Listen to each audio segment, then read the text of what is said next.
Alors, la chimie sur 8 points, première partie, suivi d'évolution d'une transformation chimique. Cet exercice a pour objectif le suivi de l'évolution de la réaction de l'acide sulfurique avec le zinc modélisé par l'équation chimique suivante. Zn plus 2H3 donne Zn2 plus H2 plus de l'eau. On considère que tous les gaz sont parfaits.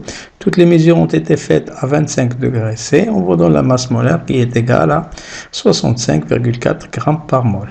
Pour étudier la cinétique de cette réaction, on va introduire dans un ballon scellé de volume constant la masse petit m1 qui est égale à 4,84 g de zinc en poudre, ZnS, et on y verse à l'instant t égale 0, le volume Va est égal à 150 ml d'une solution aqueuse d'acide sulfurique où la concentration en ion oxonium est égale à 1,2 mol par litre.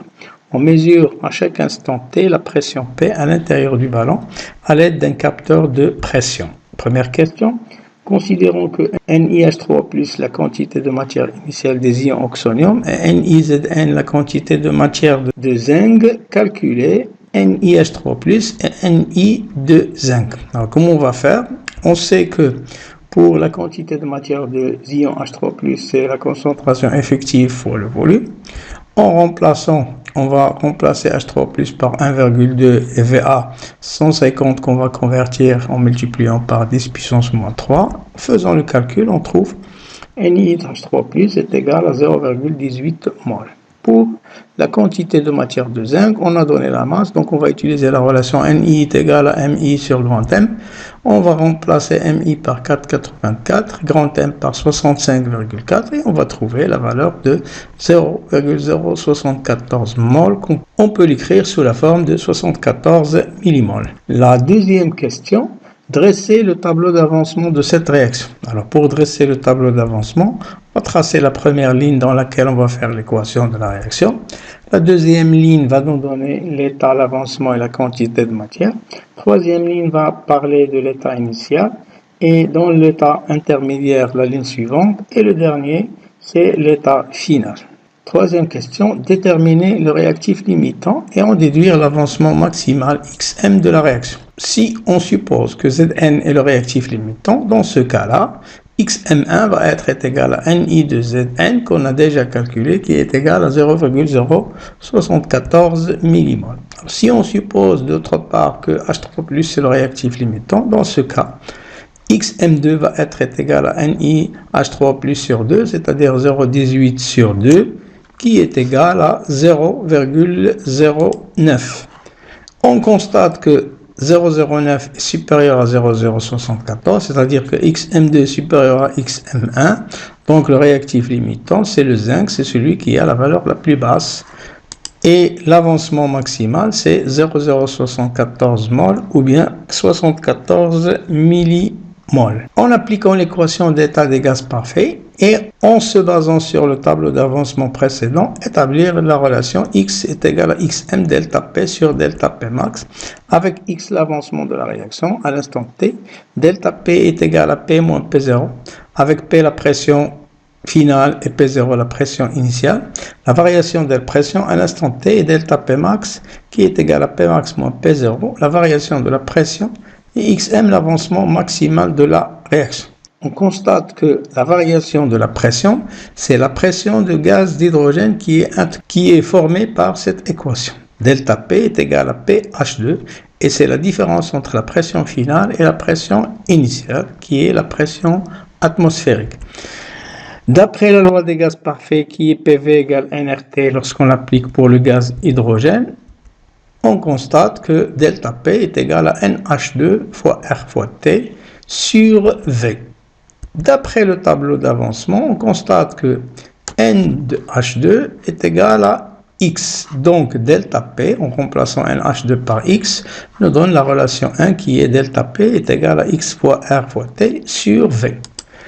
À la fin de la réaction, puisque la réaction est totale, à la fin de la réaction, delta P max est égal à la compte égale à XmRT sur 2. On va diviser la relation 1 qu'on a trouvé précédemment avec la relation sur la relation 2 et on va trouver que delta P sur delta P max est égal à X RT sur V, et on va simplifier par RT sur V pour trouver X sur X max, c'est-à-dire que delta P sur delta P max est égal à X sur X max. De cette expression-là, on peut tirer ce qui est demandé, c'est-à-dire X est égal à XM fois delta P sur delta P max. La question 5, les résultats de l'étude expérimentale ont permis de tracer le graphe représentant la variation de l'avancement X de la réaction en fonction de temps. La droite T qui est celle-ci est tangente à la courbe à l'instant T1 est égal à 50 minutes.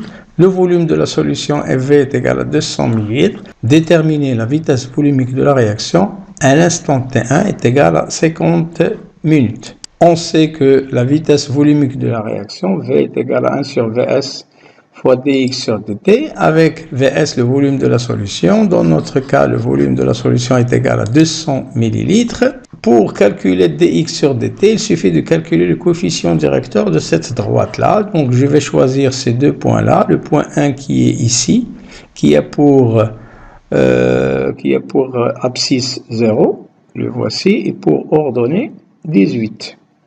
Et le deuxième point qui est ici, il a pour abscisse 50 et pour ordonnée 46, 40, 42, 44, 46 millimol, ça veut dire je multiplie par 10 puissance moins 3. En effectuant le calcul, on va trouver 5,6 10 puissance moins 4 mol par litre. Donc on calcule cette partie-là. Donc qu'est-ce qu'il nous reste? Il nous reste à faire la division de ce coefficient directeur sur le volume de la solution en faisant la conversion. Et en faisant le calcul, on va trouver que la vitesse volumique de cette réaction à l'instant t est égale à 50, est égale à 2,8 10 puissance moins 3 mol, litre moins 1, minute moins 1. Déterminer la valeur de T1,5, le temps de demi-réaction. Alors on sait que le temps, étant donné que XM est égal à 740, alors on va diviser X final qui est 740 qui est égal à Xm puisque la réaction est totale. Donc, X1,5 est égal à 0,037 qui est égal à 37 millimol. Alors, on va chercher ici 37 et on va la trouver ici.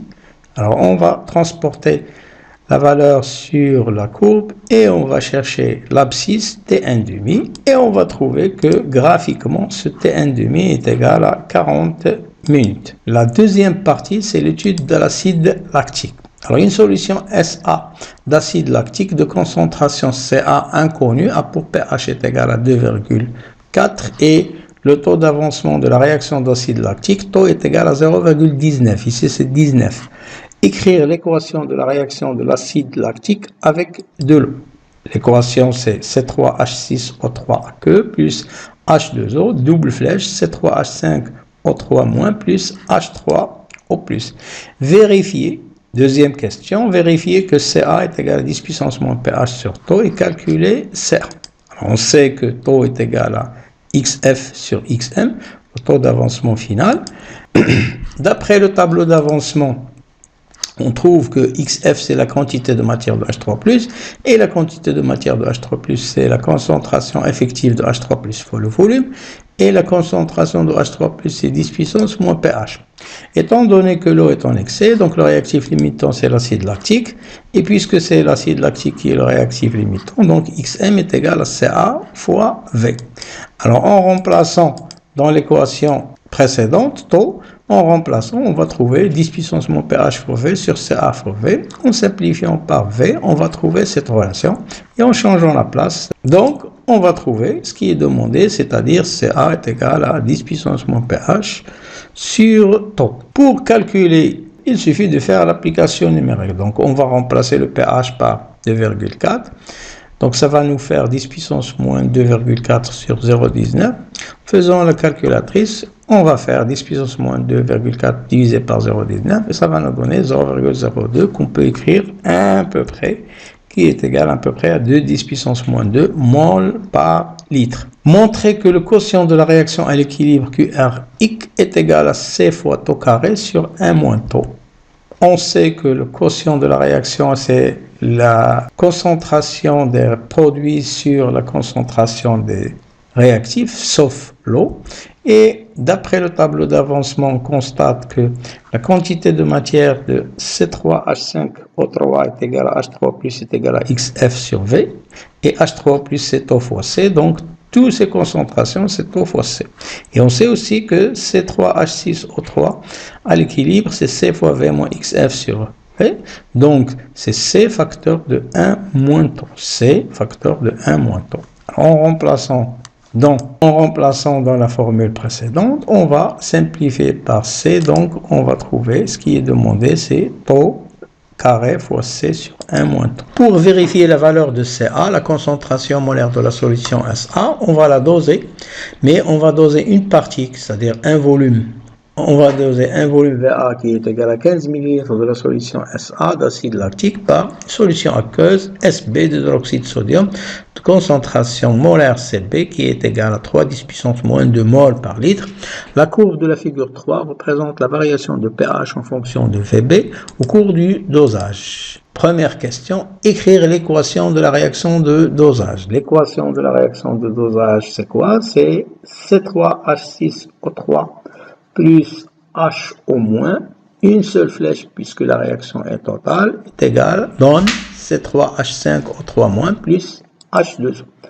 Deuxième question, déterminer les coordonnées VBE et PHE du point de l'équivalence. Puisque nous avons la courbe, donc il suffit de faire cette méthode-là s'appelle la méthode des tangentes. On a déjà la première tangente et la deuxième tangente. On cherche la médiatrice, celle qui passe par le milieu. On va se couper la courbe. On a un point E qu'on va appeler le point d'équivalence. Alors ce point-là, pour abscisse VBE, qui est égal à 10, et pour PHE, est égal à à peu près 8. Donc les coordonnées, c'est VBE est égal à 10 millilitres et le PHE est égal à 8. Troisième question, calculer la concentration molaire de la solution SA. Il suffit d'appliquer la loi de l'équivalence. Lorsque nous sommes à l'équivalence, la quantité de matière de l'acide est égale à la quantité de matière de base versée, c'est-à-dire CaVa est égal à CbVBE, et on va tirer Ca qui est égal à CbVBE sur Va. Et on va remplacer chaque valeur, on va remplacer Cb par 3 10 puissance moins 8, VBE par 10 et 15 pour Va. On ne va pas convertir ici puisqu'il y a une simplification, et on va trouver la valeur de 10 puissance moins 2 mol par litre, qui est le même qu'on a trouvé dans la première partie. Quatrième question, choisir en justifiant la réponse l'indicateur coloré adéquat pour repérer l'équivalence. Alors, le tableau nous donne trois indicateurs avec leur zone de virage. Et on sait que l'indicateur coloré est adéquat lorsque le pH appartient à sa zone de virage. Puisque nous avons pHE est égal à 8, 8, elle entre dans la zone de virage de rouge de Kresov. Donc, l'indicateur coloré adéquat dans ce cas-là, c'est le rouge de Kresol. La dernière question, pour un volume VB qui est égal à VBE sur 2, on constate que la concentration de l'acide est égale à la concentration de sa base conjuguée.